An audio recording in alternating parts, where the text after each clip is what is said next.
Hey there, everybody, and welcome back to Vinyl Talk with Tavis. And I'm Tavis. In today's video, I'm going to be unboxing 3 soul classics. Well, at least 2 soul classics, and then 1 compilation that is considered, every song is a classic. So I went to Mills Records here in Kansas City, and I went to Josie's Records in Kansas City as well. And I happened upon a few albums, and I have a whole bunch more, but I wanted to unbox these today just for you. And the others, they're just used, but they're still great. And I'm going to do another video on those later. Let me start with this man.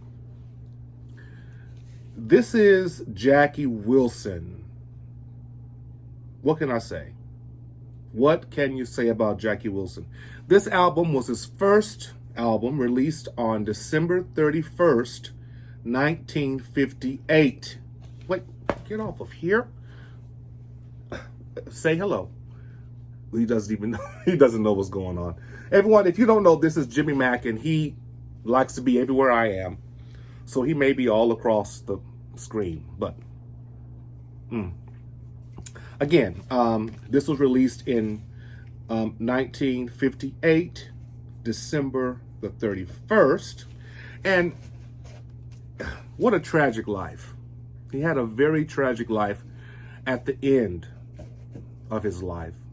As you know, or you probably don't know, he was doing lots of touring and reviving, bringing back his career, if you will, and singing his old songs and, you know, just alive and kicking. But he had a stroke in his last concert, and he was pretty much comatose until he died. So I want to react to a video that I found on YouTube regarding Jackie Wilson.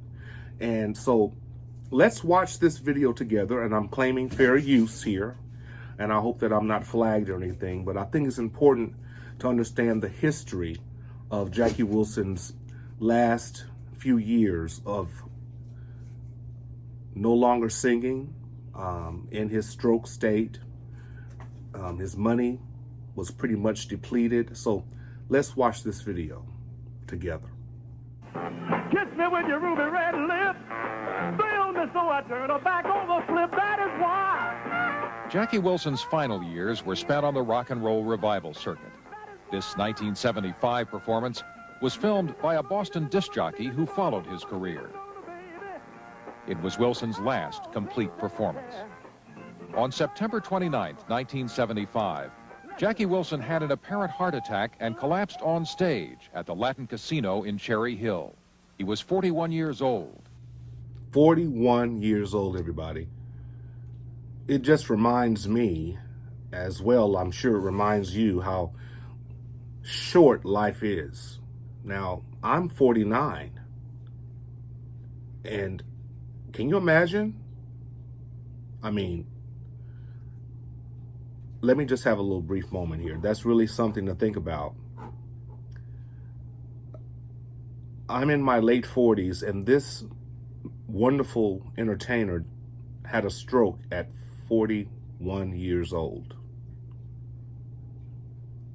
And I've always heard that life really doesn't begin until you're 40. So it's just amazing to me. That's amazing. And for the next 8 years until his death, he remained incapacitated, brain damaged, in a New Jersey nursing home. That was when some of the financial realities caught up. Even though he'd been a star for more than 20 years, Jackie Wilson was in debt. He owed an estimated $300,000 in back taxes and well over $100,000 to a company owned by the man he had trusted to keep his financial affairs straight. Did he say $300,000 in debt? Now imagine singing for 20 years and you put your trust in the record company execs to make sure that your financial situation is in order. You're recording, you're making fantastic music. You're performing, touring, but you owe all this money, and he can't even take care of himself when he's sick. Man. It was a classic story of how money had melted away from a young performing artist and materialized in other people's hands. And it began back in the 50s. I'm claiming fair use. Wilson's manager was a man named Nat Tarnopol, who was also president of Brunswick, the recording company for which Wilson made all of his hits. The debts that Wilson owed to Brunswick were, in fact, among the most common means of exploiting an artist's earnings, advancing him money to live well for the present, and setting up a future in which Jackie Wilson would be constantly on the hook to Brunswick Records and Nat Tarnopol, who exercised control over his income. So, listen, and this just is not with Jackie Wilson. There were so many artists, and not just black artists. Little Richard, I saw a video of him, an interview of him, and he mentioned that there were many artists back in the day who were not being paid. Not just black artists, but white artists too. But the white artists seemed to be selling a lot more records, so they really didn't miss the money that the black artists were missing, because the white artists were selling more records. So that just really breaks my heart. It really breaks my heart to hear this. Did he know as a performer that he wasn't getting all that he deserved in terms of the monies that were coming back to him? I don't think he really knew, because he was always going to his managers and publishers for, quotes, advances or something that he would want to buy. But the game that was being played is, okay, Jackie, buy it. And there was no protection of his money. In fact, there was actually stealing of his money. And saying, you now, let's look at the books, you took this amount. Jackie was never aware, you know, of how much he took or how much he was spending. You have to ask those questions, because more than likely people won't ask them for you. And in those days, you know, I'm sure Jackie just assumed it was all being taken care of. And I'll stop right there. So, like these days, it's totally different. I mean, artists are, many of them are independent. They are in control of their songwriting. They are in control of who's producing them. They're in control of the financial aspect. At least I hope they are in these days and times. But back then, many artists were exploited. But we can't deny the fantastic music that was made by these artists, the people whose backs we stand on because of their artistry, because of their showmanship, and all of the above. But this is his first album, which was on Brunswick Records. And my dad, who I talk about so much, he loved Jackie Wilson to the utmost. I remember when I was a teenager and in my early 20s, and I was in college, and I'd visit Daddy, and I told him I was a music major in college, and he would always refer me to his favorite artists that he listened to when he was a youngster and continued to listen to as he got older. Although he did like the current music at the time, but he would always go back to the music that he listened to when he was a youngster. He always loved Jackie Wilson. He would just look at his phone, and I helped him understand YouTube. And man, he just loved looking at those old clips. And he would remember, like, I remember watching that. He would say, I was like such and such years of age, and man, we were so excited. We gathered around the TV was all black and white, and he would go to, I don't think his parents at the time had a TV, so him and his brothers and some cousins would go to another house close by. Well, I'm not going to say close by. They had to walk a few miles actually, and they would go to this house in which the owners of the house, they had a TV, and they would always expect all these teenagers to come to their house to watch American Bandstand, to watch Westerns, and to watch music shows. And when they'd see Jackie Wilson, Dad said he just would just be so thrilled to see him. So we're going to unbox, I'm going to unbox this album. This is the first time I've ever owned this album. Of course, I heard the music, but I've never owned this album. Of course, this is a reissue, and this was only $17.99. And let's see. He's so fine. And now you know that Jackie Wilson, he has children, you know, and he has a son who looks just like him. And he is performing, I think even now, his father's music and his own music. And he's so fine. 1958. Wow. Here's the back. I'm sure you all own this. I'm sure you do. But this is my first time owning it, so I'm excited to see what's inside. We have, this is back to vinyl. This is their reissue of the album. And here it is.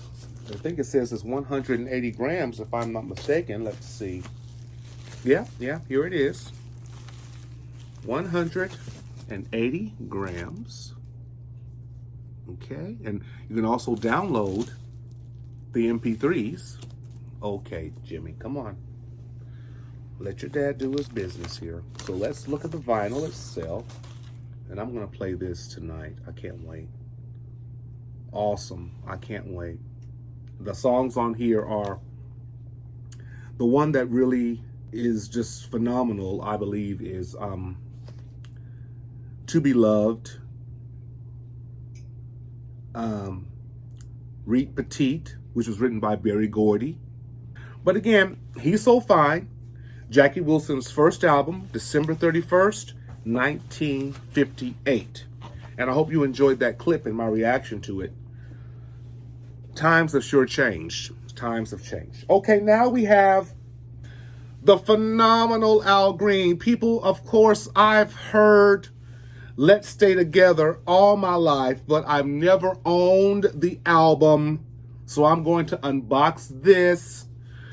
This is, of course, a reissue again. It was $22.99 at Josie Records. And I just said to myself, why not? Go ahead and buy it.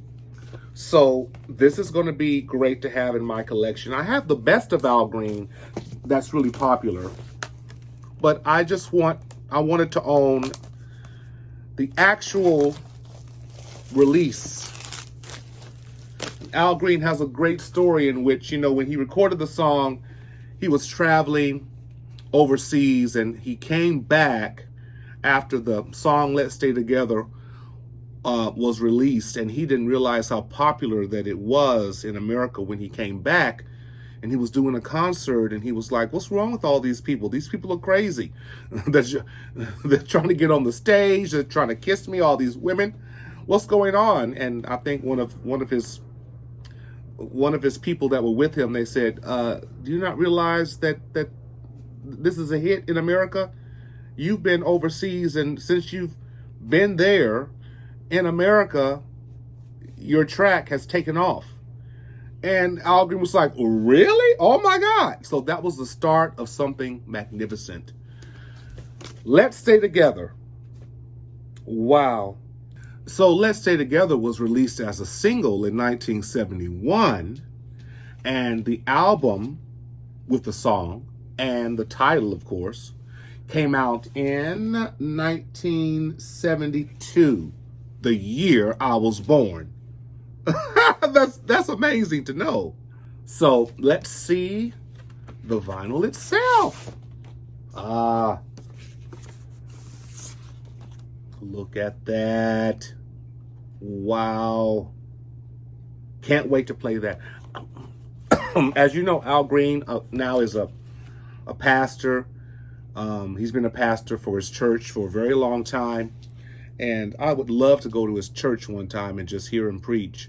I don't know what's going on with him regarding new releases or if he's in the studio recording, but this was the one that really set it off. You know, it set his career And he has been floating ever since, flying high. Don't you love Al Green? I mean, I'm still in love with you. How can you mend a broken heart? Which is on here. I forgot. How can you mend a broken heart? Written by Barry and Robin Gibb. Thank you very much. How can you stop the rain from falling down? How can you stop, sing along with me, the sun from shining? What makes the world go round? La, la, la, la. I can go on and on. Love me some Al Green. And I love that photo in the back. He's with some lady. They're staying together, aren't they? Love it. I love it. Now, my next album, okay, it's a classic still because it's Whitney Houston. Now, this was released on CD, I believe, in 2012. But the vinyl was released in 2021. And when I saw this, I had to get it. I believe if you go to Walmart or Target or someplace on certain days, they have it as purple vinyl. And on here it says purple vinyl with a question mark. So they're not sure. So I'm going to see. But do you have this? Do you have this? I mean, this has all of her greatest hits. It's a double LP set. And here's the front. And here's the back. And it's a gate. No, it's not a gatefold. I apologize. But it has these. I wish they would release her I Look to You album on vinyl. Her last studio album. I wish they would release that on vinyl. I'm so glad that they released her Christmas album on vinyl. There's her signature. And here's the back. A lot of words. I don't think this is a color vinyl. Yeah, they said purple with a question mark, but this is just the black. That's fine with me. I don't care. Sometimes the color vinyl doesn't sound as good as the black vinyl. Now, I must emphasize the word sometimes, because sometimes the color vinyl sounds good. I guess it just depends on the pressing. But on this record, it includes all of her hits, even the ones I think that, yeah, this vinyl release features more or a little bit more for music, especially, well, I'm going to take that back. I know that it has Higher Love with that great, what is it, a great DJ or a producer called, is it Kigo or Kygo? I'm not familiar with his name. But it was so good to hear that he had released and kind of remixed her song Higher Love, which was never released. But he got that vocal track and added some extra flavor to it. But, of course, it has on here You Give Good Love, all those great hits. You Give Good Love, you can see it. Saving All My Love for You, How Will I Know? And let's look down here. I Look to You. It's good to have that on vinyl. I can't wait to hear how it sounds. Which is the title cut of her last release, studio release. And I've never heard Never Give Up. Wow. So that's going to be fun to hear some music I've never heard of her. I never heard from her. So yeah, what a joy to have this. What a joy. I miss Whitney Houston. It's amazing, everybody, how all the people that, if you're in your 40s, all the people that, or many of the people that we loved in our teenage years, you know, they've passed on. And I think someone made a great comment that that's just the way it is. And especially with these days and times, with the COVID and the pandemic going on, and the times are just not as exuberant and fun-filled as they were to me when I was a boy. It just seems like the kiddos of these days and these times are missing out on something. I mean, the 80s were so fresh and new, and there was just this breakout of breakdancing and Michael Jackson, and it was just a phenomenal time for music. And now it seems like to me that music is like in a standstill. What's happening these days in music? I mean, what's out that's really good? Is it just that we're just old? I feel like there's nothing out there today that's good. I must say I do like Charlie Puth. I follow him on TikTok. He has a new song out called Light Switch. I love Charlie Puth. But in the top 10 or the top 20 in the Billboard charts, there's nothing that catches my fancy. Everything is naughty, and when I look on YouTube and I see the trending videos that are happening these days, I mean, you have all these people with these big braces on their teeth, and they have tattoos all over their faces, and they're not really singing.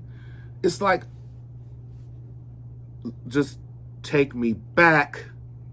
Lord, take me back.